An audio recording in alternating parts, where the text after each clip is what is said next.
Halo guys, ketemu lagi dengan Bung Bob. Wow, gila men, akhirnya yang kita tunggu-tunggu akan segera terjadi. Ternyata Korea diminati kembali oleh mantan klubnya, itu adalah Lazio. Kemarin Inter sudah mempertimbangkan untuk memutus kontrak si Korea. Tapi ternyata Lazio sekarang lagi mendekati agennya si Korea dan semoga ini bisa terjadi guys. Kenapa? Karena Inter kan minta kurang lebih sekitar 8 juta. Dan gajinya lumayan tinggi juga nih. Seorang Korea yang tidak punya dampak apa-apa di Inter ya. Bahkan di Marseille dia tidak mencetak gol dan tidak memberikan assist selama satu musim. Jadi sayang sekali ya guys ya. Pemain yang sekaliber Korea yang punya potensi besar. Tetapi di Inter nggak bisa ngapa-ngapain. Bahkan dipinjam pun nggak bisa ngegolin dan nggak bisa ngasih assist. Ini gila banget gitu loh.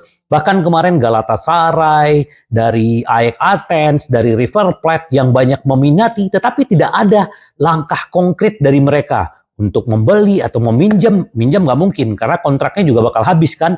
Nah, kalau menurut gua kalau Lazio nawar 5 juta, 4 juta, lepas aja lah ya nggak guys? Daripada kita putus kontrak, kalau putus kontrak, Inter pasti harus membayar gajinya separuh. Itu yang terjadi juga waktu zamannya Sanchez kan. Jadi kalau memang Lazio beli ya udah nggak apa-apa lah. Mungkin aja dia kembali gacor di Lazio, bisa aja ya. Semoga aja lah, kita berharap semoga aja nih Korea benar-benar akhirnya pergi. Karena di dalam neraca Inter dia juga udah nggak dihitung. Jadi intinya musim depan musim ini dia tidak akan ada lagi di Inter. Kita tunggu aja apa yang akan dilakukan oleh Lazio, kita tunggu konkretnya seperti apa. Nah, untuk si Carboni tidak ada habis-habisnya guys. Marcel ya walaupun sudah mendapatkan Greenwood 30 juta, tetap De Zerbi tetap menginginkan yang namanya Carboni. Dan Inter Milan sudah siap menurunkan harga Carboni sekitar 35 juta euro. Nah, sekarang kembali ke Marcel, mereka atau mau apa tidak, tapi Inter juga punya syarat. Dengan menurunkan 35 juta, Inter tidak akan kehilangan kendali terhadap Carboni. Artinya Inter tetap bisa membeli kembali Carboni. Nah, ini Inter pasti nggak pengen terjadi lagi dengan Casade ya. Casade dijual ke Chelsea, Inter tidak punya hak untuk membeli kembali. Dan sekarang Carboni kalau dilepas, Inter harus punya hak membeli kembali. Nah, ini nggak apa-apa. Kalau menurut gue ya, sekolahin dulu lah dia di Marcel setahun atau 2 tahun. Inter punya uang, dilihat potensi Carboni ini makin menggila, tinggal beli lagi. Benar gak? Jadi ini adalah salah satu investasi. Kita tunggu seperti apa. Apakah benar-benar Carboni akhirnya dibeli Marcel atau dia tetap akan ada di skuadnya Inzaghi untuk musim ini. Semoga aja guys ya, karena Korea akan pergi, jadi lebih baik si Carboni yang masuk. Jadi ini juga guys, jadi banyak sekali di grup gua ya, di grup Bung Bob, bahkan di media sosial, banyak yang bilang, wah Korea belah. Yang namanya investasi itu pasti ada ruginya guys ya. Jadi Inter contoh yang paling gampang. Onana 0, tapi kita bisa menjual 50 juta. Ya benar gak? Beli Lukaku dulu murah, jualnya mahal ya. Jadi artinya kita juga benar-benar istilahnya dengan yang namanya bisnis di sepak bola itu pasti ada untung ruginya gitu loh. Jadi ya kita lihat ya Korea berarti memang tidak cocok di Inter. Dia adalah salah satu investasi yang kurang bagus. Tapi itulah sepak bola guys. Jadi nggak masalah guys ya. Intinya aman-aman aja. Terus juga ada yang memperdebatkan, wah kenapa nih Oktri seperti ini? Ya Juventus beli sana beli sini ya. Tapi nggak usah khawatir. Karena seperti yang gua bilang selalu ya. Inzaghi itu udah 3 musim bersama Inter. Dan 3 musim bersama pemain. Jadi harusnya kekompakan Inter nih makin menggila di musim ini. Kita lihat aja lah, walaupun kita akan ketemu dengan timnya Conte, timnya Thiago Motta, Juve, ada juga si Atlanta, ada juga Lazio, Roma. Ya, menurut gua Roma juga perlu diperhitungkan. Bagaimana De Rossi mengambil alih dari Mourinho, ternyata dia bisa membuat Roma bermain di Liga Eropa musim ini. Jadi ini bukan suatu kebetulan. Jadi ini juga menurut gua perlu diperhitungkan.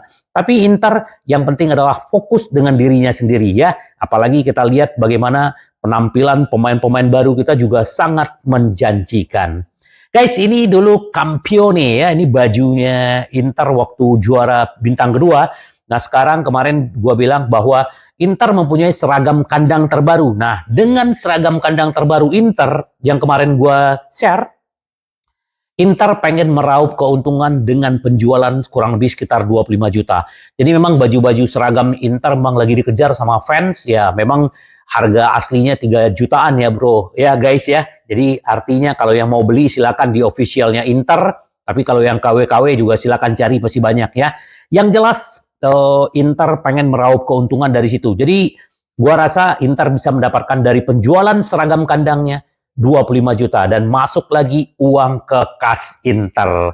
Nah ini dia yang lagi booming banget ya guys ya. Jadi si Calafiori ya, si pemain boloknya kemarin akhirnya resmi dibeli oleh Arsenal, dan Arsenal otomatis pasti menumpuk pemain-pemain belakang. Salah satu adalah Kiwior. Kiwior ini ternyata pernah bermain di Spezia ya. Jadi Arsenal beli ke Spezia itu kurang lebih sekitar 20 jutaan ya. Nah sekarang harganya pasti di bawah itu karena dia cuman di Premier tuh dia cuman tampil sekitar 27 penampilan ya selama ada di Arsenal. Bahkan musim lalu dia hanya tampil 3 kali. Jadi memang tidak menyenangkan banget seorang si Kiwior yang pemain Polandia ini juga bagus ya di timnas, dan ini ada salah satu yang bisa membuat dia ke Inter adalah Zielinski. Zielinski sudah lama di Italia dan sekarang dia bermain di Inter. Bahkan mungkin ya pasti mereka juga ada komunikasi antara Kiwior dengan si Zielinski. Nah sekarang balik lagi, Inter dengan Arsenal bisa nggak menegosiasikan? Karena memang sesuai dengan kriterianya Oktri ini pemain masih muda guys ya, masih 21 tahun ya. Jadi artinya ini cocok banget buat visi misinya Inter. Kita tunggulah apakah Arsenal mau meminjamkan dan Inter punya opsi membeli, wajib membeli. Nah, kita tunggu aja seperti apa. Menurut gua Kiwior ini juga bagus. Sayang banget ya kalau Inter, karena Hermoso Inter nggak berminat. Rodriguez nggak berminat, kecuali si Inzaghi yang berminat ya. Nah, sekarang ada Kiwior. Kita tunggu aja apa gebrakan si Oktri. Kalau gua sih percaya aja dengan Oktri ya guys ya. Kenapa? Karena semua itu nggak ada yang instan.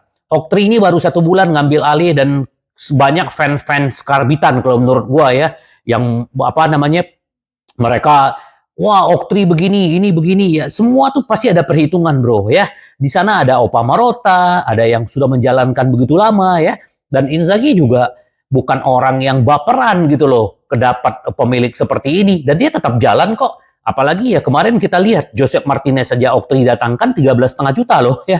Dan tapi kita udah dapat pemain-pemain gratis. Kita tunggu aja siapa yang bakal datang lagi. Nah ini dia guys, mantan pemain Arsenal dan MU si Mkhitaryan nih benar-benar dia mendapatkan pujian ya dari staf pelatih, dari Inzaghi atas penampilan dia di pramusim. Dan dia masih punya visi dan masih punya target untuk memenangkan Liga Champion.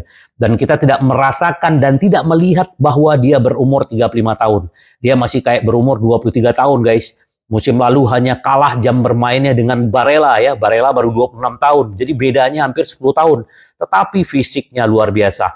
Walaupun Zielinski datang, tetapi yang pertama datang ke pramusim adalah si Mkhitaryan. Bahkan dia juga nginep di camp training ya. Jadi ini luar biasa. Jadi kita tunggu aja bagaimana, dan kita juga pengen melihat penampilan Mkhitaryan di musim ini. Asisnya banyak, golnya banyak, bagaimana akselerasi dia di tengah ini akan luar biasa. Kita lihat aja di pramusim, luar biasa guys ya. Golnya Taremi kemarin juga salah satu asisnya si Mkhitaryan ya. Si hebat sekali nih si Mkhitaryan ini. Kita tunggu aja aksi-aksinya guys ya. Kita tunggu seperti apa. Nah ini tadi yang ada obrolan ya. Si Dumfries segera perpanjangan kontrak ya, menunggu dia di awal Agustus akan datang ke camp dan kemungkinan perpanjang kontraknya juga sudah deal. Ya tadi ada yang bilang ya dia penampilannya biasa-biasa aja di Euro. Biasa-biasa gimana? Banyak kok kontribusi dia di Euro ya.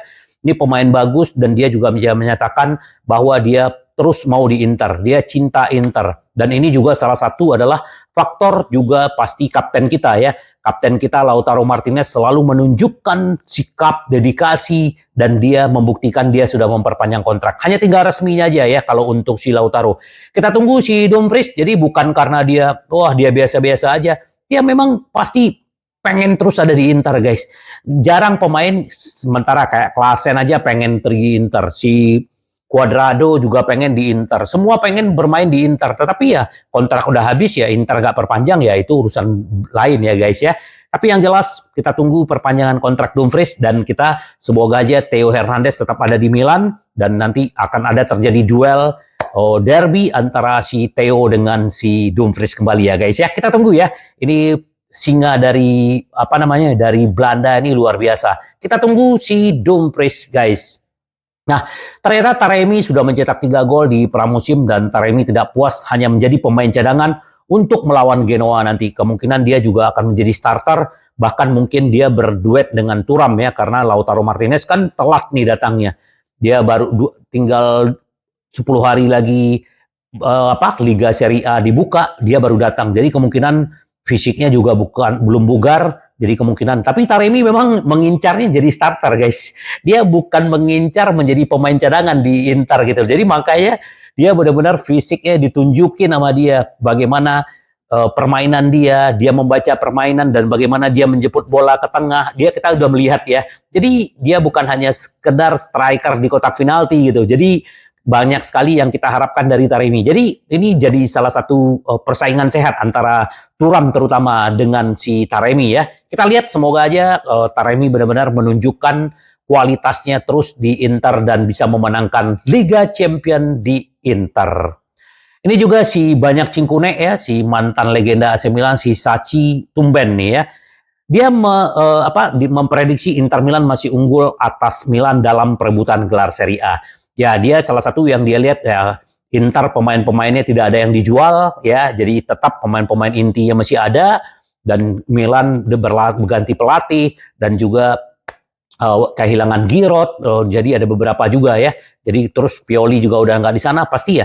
Tapi yang jelas musim lalu kita melihat bagaimana perbedaan Inter dengan AC Milan tuh menurut gua jauh ya, jomplang ya. Itu kalau yang gua lihat. Tapi ya kita lihat di musim ini Inter ibaratnya kayak Pertamina guys ya. Liga Serie A dimulai dari nol lagi. Jadi ya kita mulai lagi, musim lalu sudah menjadi masa lalu. Sekarang Inter hanya tinggal menunjukkan. Kalau Sachi mengungguli Inter atas AC Milan, ya alhamdulillah ya. Artinya Inter yang penting adalah membuktikan di lapangan dan menggondol kembali gelar Serie A dan juga Liga Champion dan Piala Dunia antar klub. Nah, Pratesi juga ada kembali guys. Dia ingin menjadi lebih sentral. Bola diteruskan ke Inzaghi. Nah ini dengan dia kan sebagai cadangannya Barella, tetapi kita melihat bagaimana kontribusi dia musim lalu. Dan kemarin ada isu bahwa akan ditukar dengan Cisa. Bego banget Inter kalau mau menukar dengan Cisa. Benar nggak guys ya? Cisa yang rentan cedera, Pratesi yang punya fisik bagus, bagaimana dia selalu menentukan, walaupun menjadi pemain cadangan kemarin di Inter, tapi dia membuktikan berapa gol, berapa assist, dan menentukan ya. Jadi menurut gua dia musim ini pasti akan lebih banyak jam bermain sebagai starter. Kita lihat aja nanti, walaupun Zelensky datang, jadi kita berharap kembali ke Inzaghi. Inzaghi tetap menginginkan Pratesi, jadi tidak akan ada yang namanya jadi penjualan untuk Pratesi. Jadi aman ya guys ya. Semoga terus Pratesi bisa membuktikan diri karena dia adalah proyek jangka panjangnya Inter. Nah Inter Milan di Inter pemilik ada duel pertahanan nih antara Pavard dan Bisek. Pavard dibeli 30 juta, Bisek cuman berapa juta ya. Nah ini juga ada persaingan antara mereka berdua dan Pavard sudah membuktikan diri di musim lalu dan si Bisek juga membuktikan sebagai cadangan. Jadi artinya ini bisa menjadi pertukaran ya bergantian lah ya. Karena Inter sudah nggak bingung lagi untuk trio lini belakang yang di belakang penggantinya Bisek, Pavard ada Bisek. Jadi aman ya guys ya. Jadi kita lihat aja nanti semoga aja mereka tetap memberikan kontribusi. Nah ini yang menarik guys ya. Jadi Vlahovic membebani neraca keuangan seperti semua serangan Inter. Vlahovic punya gaji bersih 12 juta guys, ini paling tinggi di Italia, gila-gila ya men ya. Nah ternyata menurut Calcio Finanza ya, jadi dibeli 70 juta tambah komisi 10 juta dan bonus 10 potensinya, jadi 90 juta guys ya. Nah pada saat ini dia mendapat 12 juta, kotornya 20 juta, juga mempertimbangkan biaya penyusutan. Jadi kurang lebih 2024 sampai 2025 Juve mengeluarkan kurang lebih 41 juta euro untuk satu orang Vlahovic. Nah dibandingkan dengan Inter, kita hitung si Lautaro Martinez udah naik gaji nih ya 9 juta bersih ya. Kotornya si Lautaro Martinez ini berapa ya? Kurang lebih sekitar 12 juta ya. Jadi digabung ya Marcus Thuram, Marco Arnautovic, Taremi, si Lautaro Martinez, itu di total 41,9 juta. Jadi hampir sama ya, dengan satu gajinya Vlahovic bisa membiayai 4 penyerang Inter, guys. Keren nggak? Aduh, ya artinya Inter lebih smart dibanding Juventus ya. Dengan gaji 41 juta, dia bisa menggaji 4 pemain. Juventus menggaji 1 pemain ya. Itu namanya buang-buang duit. Dan kita juga lihat bagaimana Vlahovic juga kontribusinya tidak begitu bagus musim lalu. Semoga aja musim ini juga sama ya guys ya. Itu yang kita harapkan. Nah guys, karena musim ini Inter ada di 5 kompetisi, jadi metode pelatihan baru Inter, beginilah cara kerja staf Inzaghi. Ya, di Appiano Gentile memberikan semangat menjelang musim baru ya, pencapaian yang luar biasa. Jadi Gazzetta dello Sport, Nerazzurri berlatih dengan RPE, Rating of Perceived Exertion ya guys. Nah ini maksudnya dijelaskan adalah cara memantau upaya setiap pemain. Pahami siapa yang mengelola rasa lelah dengan lebih baik dan siapa yang lebih menderita sehingga beradaptasi dengan pengulangan. Peringkat upaya dirasakan diukur pada skala yang berkisar dari 0 sampai 10. Jadi ada nih RPE ini guys yang mengukur. Jadi ini bagus banget ya. Menurut gua ini begitu canggih ya. Karena teknologi sekarang guys ya. Jadi dengan ini akhirnya Inzaghi tahu nih siapa pemain yang kurang dan siapa yang bagus. Nah ini. Ya, makanya kenapa Inzaghi perlu 2 pemain di setiap posisi. Ini guys. Nah kita lihat nanti supaya benar-benar membuktikan diri bahwa pemain-pemain Inter memang semakin ganas guys. Ini yang dibilang oleh Scanziani. Inter adalah favorit. Tapi mereka harus takut pada Juve. Mantan pesepak bola Alessandro Scanziani, juara Italia, ya pasti ingin mengulang Scudetto lagi, tapi tetap harus Juve. Ya memang kita nggak harus takut dengan Juventus, Milan, Napoli, tetapi dia bilang, namun Inter saat ini tetap menjadi nomor 1, kata dia ya. Yang penting fokus aja guys, nggak usah dengan dengerin omongan ini itu, yang jelas Inter tetap membumi. Terus juga Inter juga sekarang dengan AC Milan akan putuskan apakah mereka akan bertahan di San Siro. Kita lihat aja bagaimana. Kemarin kan akan ada pertemuan dengan Antonello, perwakilan AC Milan, juga dengan wali kota Salah ya. Kita belum tahu hasilnya, tetapi nanti Inter akan memutuskan apakah tetap di San Siro atau tidak ya. Kita tunggu aja guys, semoga aja yang terbaik buat Inter, tetap membumi ya. Kita tunggu update-update-nya. Oh ya, Olimpiade juga kalau nggak salah tadi malam juga ada main ya. Besok gue malam minggu pengen nonton juga. Kita lihat aja nanti. Kalau ada nanti gue akan update ya guys ya. Yang jelas tetap membumi, rendah hati. Karena Inter kita selalu ingin menang, menang, menang. Sampai ketemu lagi dengan Bung Bob. Bye-bye.